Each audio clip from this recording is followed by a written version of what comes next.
tall out. Yeah. Bit late. Do apologise. Hello, how are you? Up. How are you, mate? Everybody running? The general one, Mark. I'm sure Fraser's told you. He's told me A1. it's Whether it's the right one, I don't know. It's everywhere. Look, this Winter World Cup in 2020, it's a long way off, but you've seen that Richard Schoonwell's not happy about it at all. As a Premier League manager, what do you make of the decision? What disruption will it cause, and what do you think of it as a general? Well, I think you're right. Initially, it is a long way off. I think there's obviously going to be a lot of good discussions from now until it actually kicks off, and by that time, hopefully, they would come to a point where everybody's agreed. It won't be. I think people will have to compromise. That's a given. It's not going to be exactly right for everybody. We suffer probably more than most because of obviously our traditional games over the Christmas period. Most of the European leagues are obviously on winter breaks, so you can understand to a certain extent why UEFA agreed to it, among other things. But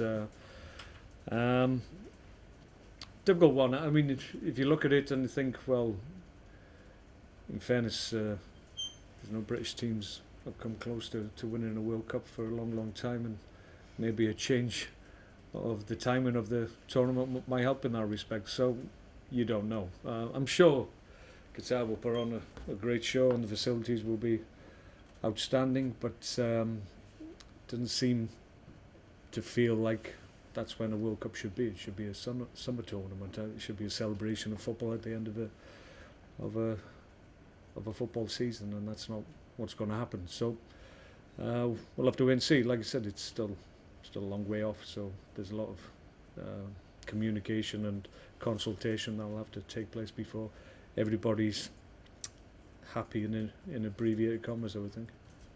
Thank you.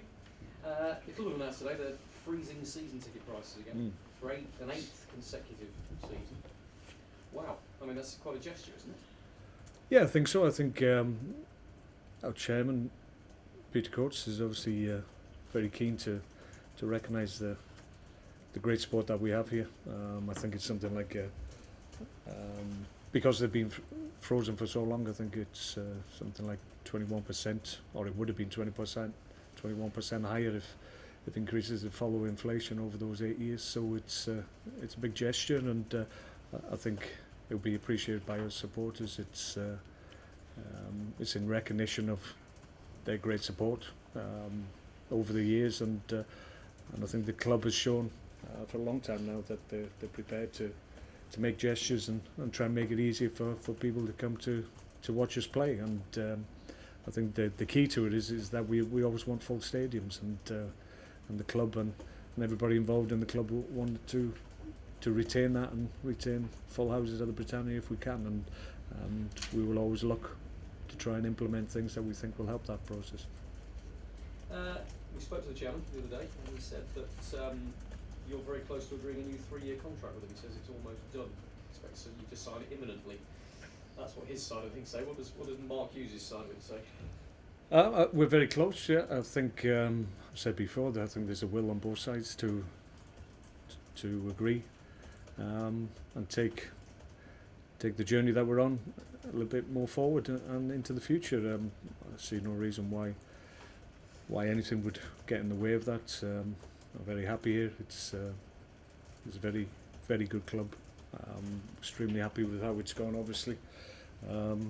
Appreciative, obviously, of the opportunity to become the manager of Stoke City.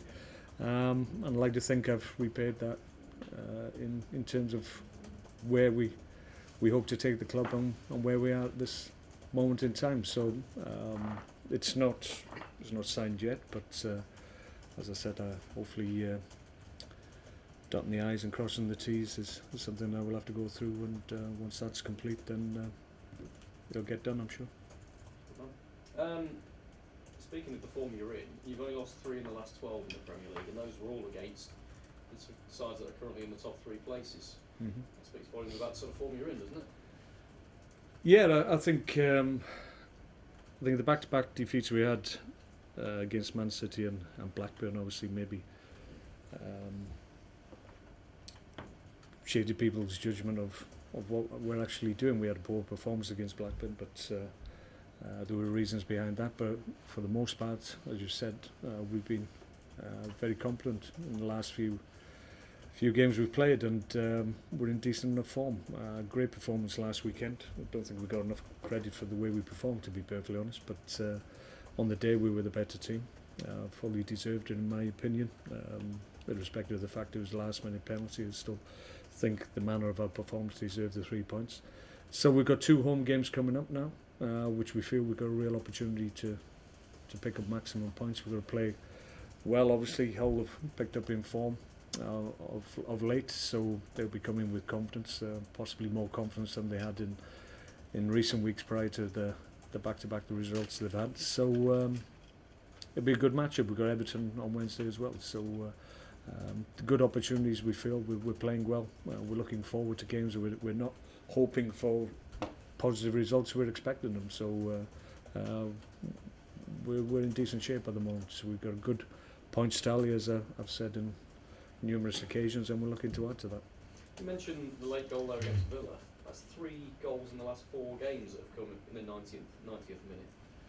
I'm sure you noticed that, and you kind of attribute it to something. What does it say about the team? Does it talk about the fitness levels? Does it talk about the determination? I think it's all that, probably other things as well. I think we're a team that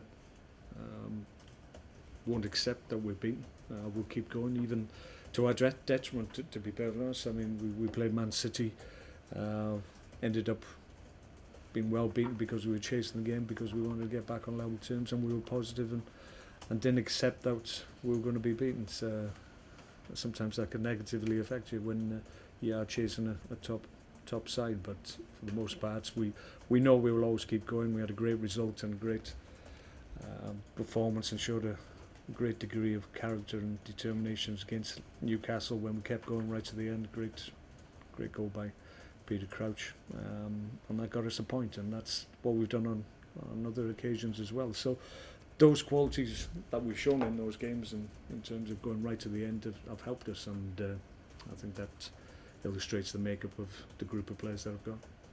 How's Ryan Shawcross? Ryan's having a little bit of time away from the club. He's resting at the moment. We're reasonably happy how it's progressing. It has settled down, his injury to his back, but we feel now probably he'd be best served having a time away from the club with complete rest, rather than aggravating the back with procedures and what have you. So we think that will help him. Obviously the key is that we try and avoid an operation if we can.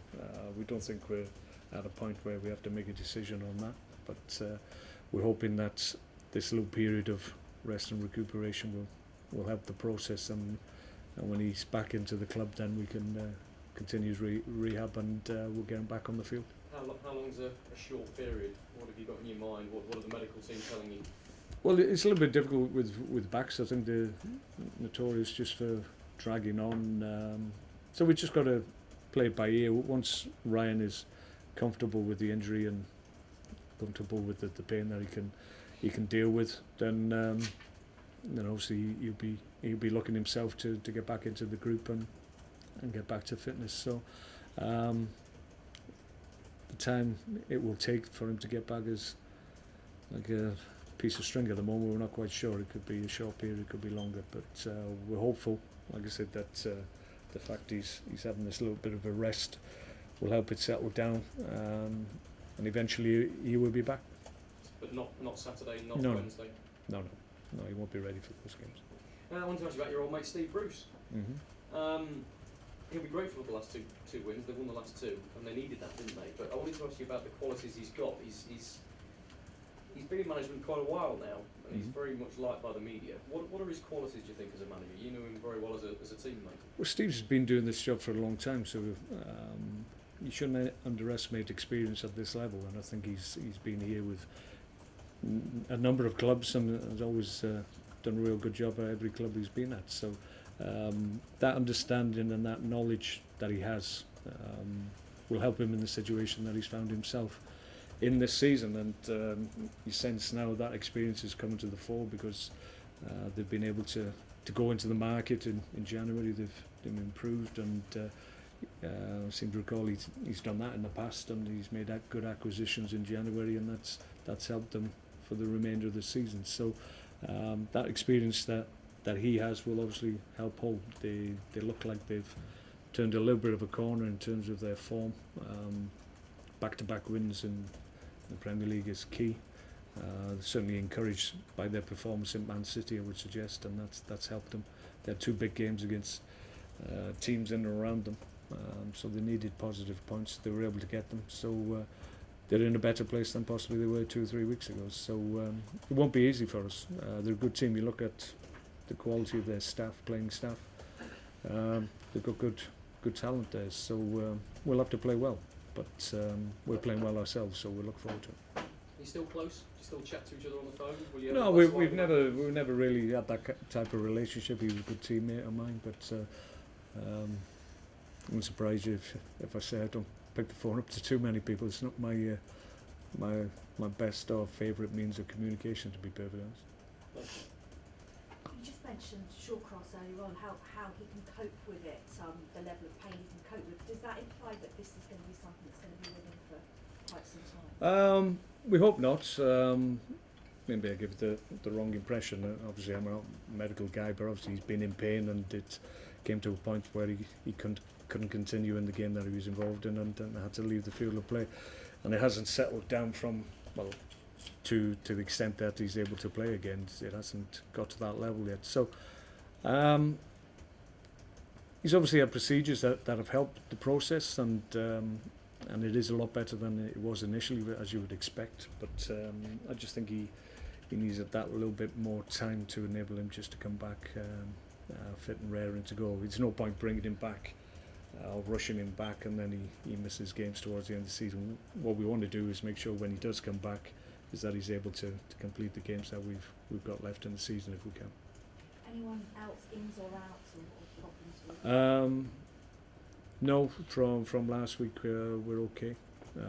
Peters was a little bit sore after the game, but that's to be expected given he's had a recent operation. But after a couple of days he was okay, calmed down, and he'll be okay. Apart from that, everybody else is available. And just going back to Hull, if that's okay, they seem to have risen up now and they've got themselves sorted out. How surprised were you at the dip that they had and how close they were to the bottom for a while? I think it's their second season back since they come back in the Premier League, and that can be sometimes a little bit of a struggle. They've invested a lot in the playing staff, spent a fair chunk of money, so obviously they expected to probably be better and higher in the Premier League than they are at the moment. But you sense there's a little bit more confidence around Hull as a group at the moment, just because they've won games, and that's true for anybody. When you're on a run where you haven't won for any number of games, then you start to look towards games that you've got coming up, and you're wondering where the next points are coming. So the key for them was to get points on the board, which they've been able to do on the bonus of the teams they were up against, QPR and Villa. I think that's obviously damaged the teams around them as well. So all in all, they've had a good couple of weeks. And Rob asked you about your relationship with Steve. The Steve we see when you go along to press conferences, whether they're doing well or whether they're doing badly, it's exactly the same man. There seems to be a calmness there. Did you see that as a player when you were together at Old Trafford? It was a long time ago. No, Steve was a good captain. Led the team really well. He was always a vocal guy in around the dressing room, and he was a very valued teammate. He's done a great job as a manager. He's been doing this a long time, and has had success in most places he's been at. So when you've got that longevity in the game as a player and as a manager, you must be doing something right. Mark, I spoke to Stephen Nzonzi and Marko Arnautovic earlier in the week, and they said that sometimes playing teams that are battling for their Premier League survival can be much harder than maybe playing some of the top teams. Yeah, there is that. I think maybe it's sometimes easier when you you're not necessarily the favourite in the game, and obviously that applies when you go up against the top teams in this league. But I think we've done reasonably well of late. We had a struggle at the beginning of the season against teams that people expected us to beat, but I think we've addressed that for the most part since then, and we've gone up against teams below us and we've been able to pick up maximum points. So I think that's been overcome, and I think we understand now and know what it takes to overcome teams that obviously are fighting for their lives, but you've still got to obviously concentrate on what you're trying to do in any given game, and make sure you come out on top. I think this year we've proved that we're a very good Premier League team for the most part, and teams know when they go up against us it's a difficult game for them, and Hull will be exactly the same thinking coming to the Britannia. Even though they're in a good run of form, they will feel it's a very difficult fixture for them. Steve Bruce has identified Stoke as a club that Hull can model themselves on in terms of becoming a Premier League side that stay there and have longevity like Stoke have had. How pleasing is that people think I think most people in the game recognise the standing that Stoke have in the Premier League now to be able to remain in the toughest league in world football is a huge thing, and we've been able to do it for any number of years now. So that period of time in the Premier League allows you to gain resources and give you financial flexibility to be able to improve facilities, improve playing staff, and grow as a club. So the key is to stay in the Premier League if you can, and then grow as you go along, and that's exactly what we've been able to do. So you can understand when teams that have just come up into the Premier League look at what we've been able to do since we've been in the Premier League and think, well, it's not a bad model to aim for, and that's great to everybody involved. I also spoke to Mark and Stephen about the goals for the rest of the season, and they were both very determined that they can improve on your league position from last season, and that they'll be doing everything they can to do that. How pleasing is it to see that determination from your group of players? Yeah, well, I think given the way we emphasise what we want to achieve every year, I think the language is used on a consistent basis, and as a consequence players pick up on that and understand what we're talking about in terms of targets and goals that we have this year, and it becomes their language, and they become their goals and their aims as much as they are mine and the clubs, and it's all part of a process that you go through during a long season where you give realistic goals to people, and it's whether or not they can reach them. And for the most part, since I've been here, the players have been exceptional in that regard and been able to hit every target that we've placed in front of them. So there's no reason why we can't do it again. We're in a good place at the moment, a higher points total than we were this time last year. So we've given ourselves a great opportunity, but it's about making sure we do it. Mark, you talked about season tickets and the freezing of the prices again, particularly for young fans. And I remember you saying that it's important because young fans, everyone always remembers their first game that they were taken to. Can you remember the first game that you were taken to? Which one was it? Yeah, I went to see Wrexham play Burnley in an FA Cup tie many moons ago. A 6-round game, I think. Do you want the goal scorer? Yeah. Frank Casper. Arvin Griffiths missed an open goal for Wrexham, unfortunately. I was right behind it. So yeah, you always remember the details. You ask about any of the games I've played as a player, I probably have less recollection than I have of the first game I went to see. So that's how it is. Were you hooked after that? Yeah, absolutely. Listen, I was a kid. I was only about, what would I have been, 7 or 8, I think. And that game was etched on my mind. It was, I think you're struck by the colours of a football stadium and the fans and the green pitch, and that's what strikes you as a kid. It all becomes a lot more real and vivid, and that's why you remember it so clearly. Also, it's not an easy game at all. I mean, you've played them 6 times as a manager. I think you managed to win 2. How many have we drawn? Drawn 4.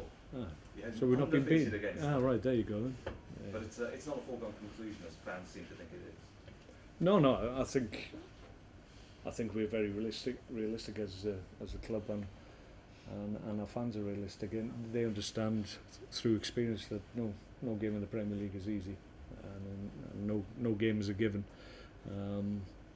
There's always something on every game that you play, be it your opposition trying to win trophies or get European places or battling for survival, and it's about being able to deal with that. Every weekend, every game you play in the Premier League is different in terms of the questions that are asked of you, so you've got to be ready and you've got to be able to deal with it, and for the most part this year we've been able to do that as we did last year. We've got a real opportunity. We've got only a few games to go. Very quickly we'll be into single figures before the end of the season, so we really want to push on now and hopefully get as many points, if not more, than we did last year. Okay, thank you. Thanks, Mark.